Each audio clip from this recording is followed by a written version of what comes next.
কাটা হয়ে আছে। হ্যাঁ কাটা হয়ে আছে।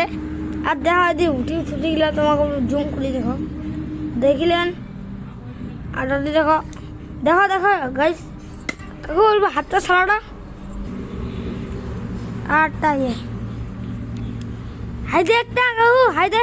হাই গাইস, মশন কাটিয়েছে বর্তমান সময় নেই। না করে দে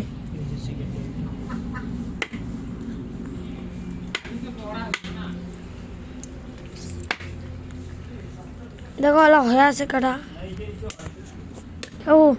বড়িয়া দেখো পাতিলছি, দেখো গাইস পাত করি পাতিল হাতটা আমার পিসিটা হাতটা দেখিলেন হাতটা মুই দেখো গাইস কিবা বলবো মারছে না। আর দেখো সবুজ চুড়ি পিন্ধিছো কেমন হয়েছে সবুজ চুড়িটা, এদের দুইখান পিন্ধিছো একখান আলাদা দেখুন। দেখো এর মেন ভুটি ঠুটি